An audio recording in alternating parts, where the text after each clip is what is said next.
majina naitwa Makame, mkurugenzi mtendaji wa kamisheni ya kukabiliana na maafa Zanzibar. Leo tuko hapa katika hoteli hii ya Morena takriban kwa muda wa siku 3 kwa ajili ya mafunzo ya masuala ya mpango ama timu ya dharura ya masuala hasa kwenye eneo la kiafya, ikiwa na maana kwamba ni emergency medical team wenzetu kupitia shirika la afya duniani kwa kushirikiana na Wizara ya Afya Tanzania, Jamhuri ya Muungano wa Tanzania, wameona kuna heri kubwa ya kuandaa mafunzo haya kwa muda wa siku 3 kwa lengo la kutoa uelewa kwa wadau wote husika juu ya kuanzisha timu hizi za dharura.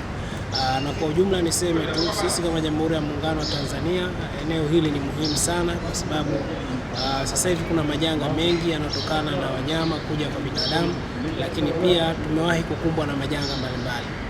Si wageni Tanzania kwenye eneo la maradhi ya kolera, lakini pia tumepata maradhi kama Marburg, lakini pia kuna viashiria vya magonjwa kupitia jirani zetu kama maradhi ya Ebola. Kwa hiyo kimsingi uwepo wa timu hii hasa katika ngazi ya kitaifa itatuwezesha zaidi kwanza kuweza kukabiliana na majanga ama maafa kwa haraka zaidi, lakini pia na kutoa tiba zinazostahili.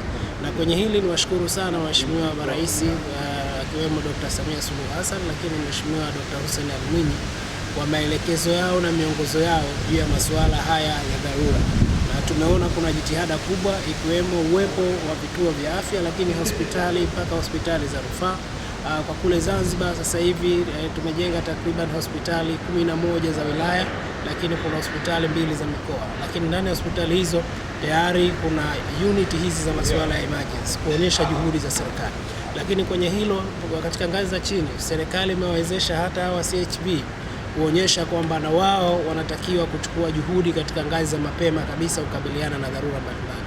Kwa hiyo kwenye eneo la dharura kama serikali imejipanga na inaendelea kujipanga, lakini kwenye hili pia tumeona kuna umuhimu wa kuwa na timu hizi za dharura kwa sababu majanga yanatokea na yataendelea kutokea, lakini uwezo wetu wa kuongeza juhudi katika eneo kama hili. Kwa hiyo niseme tu mafunzo haya tunaamini kwa muda wa siku hizi 3 yataleta tija kubwa sana kwa wadau, na bahati nzuri kwa sababu tumekusanyika wadau kutoka sekta mbalimbali. Kuna sekta inayohusika na masuala ya ulinzi, lakini kuna sekta hizi ambazo tuko katika kazi zetu za kila siku katika maeneo mbalimbali. Kwa hiyo nishukuru sana na niseme tu sisi kama taasisi husika ama wadau wakuu ikiwemo wenzetu idara ya uratibu wa maafa, lakini pia Wizara ya Afya na kwa kule Zanzibar pia kwa mashirikiano ya pamoja, tunaamini tukitoka hapa tutarudi kwa ajili ya kuanzisha timu hizi na kuona vipi tunakuwa sustain katika kuendeleza miongozo hii.